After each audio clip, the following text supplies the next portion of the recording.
Marilah kita lihat bagaimana potret ulama salaf kita. Ulama-ulama terdahulu di mana mereka bersungguh-sungguh di dalam menyembunyikan amal saleh mereka. Diriwayatkan oleh Imam Al-Auza'i bahwasanya Umar bin Khattab radhiyallahu taala an, kebiasaan dia tatkala malam hari keluar dari rumahnya. Tatkala itu Talhah Ibn Ubaidillah penasaran apa yang dikerjakan oleh Umar bin Khattab. Diikutilah Umar bin Khattab hingga Umar bin Khattab mendapati sebuah rumah.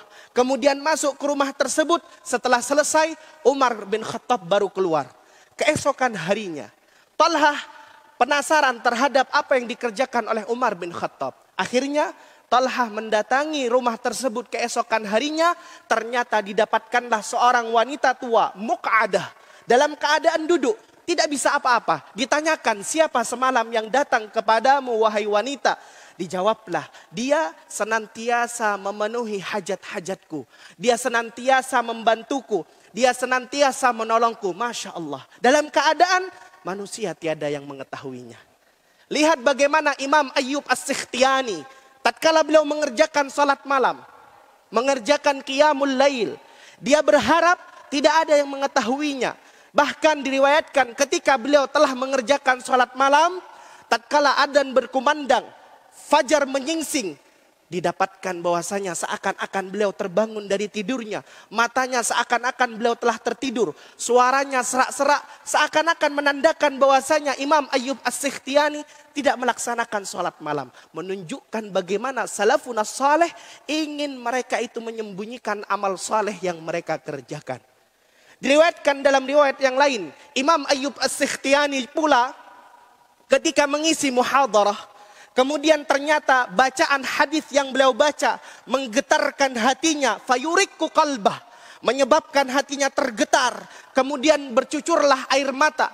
Tatkala di hadapan murid-muridnya, Imam Ayyub As-Sikhtiyani berbalik, tidak ingin menunjukkan air matanya. Beliau berbalik seraya menghapus, kemudian beliau berkata, ma asyaddaz zukam. Betapa dahsyatnya flu yang aku rasakan. Beliau ingin menyembunyikan amal saleh yang beliau kerjakan.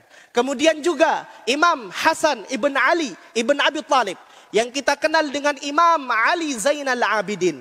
Dikatakan oleh Muhammad bin Sa'ad, kana nasun bil Madinah ya'ishuna wa ma yadruna min aina ma'ashuhum. Tatkala itu didapati di kota Madinah, manusia itu hidup di kampungnya, hidup di kota Madinah, dalam keadaan mereka tidak tahu makanan pokok dari mana datangnya. Tidak tahu siapa yang membelinya. Ternyata diketahuilah tatkala wafatnya Ali Zainal Abidin, terputuslah bantuannya. Hilanglah bantuannya. Dan ternyata didapatkan pula tanda-tanda ketika dimandikan jenazahnya, terdapat memar hitam di pundaknya. Ini menunjukkan bahwasanya senantiasa setiap malam, tatkala rumah-rumah tertutup, tatkala penglihatan mata tidak terlihat, beliau menggotong gandum-gandum untuk diberikan ke rumah-rumah kaum muslimin dalam keadaan manusia tidak mengetahuinya. Manusia hanya mengetahui tatkala kematiannya, terputuslah bantuan-bantuannya dan didapatkan bekas hitam di pundaknya. Inilah potret ulama kita. Potret ulama ussalaf yang mereka ketahui dan yang mereka cari adalah kualitas amal saleh yang mereka kerjakan.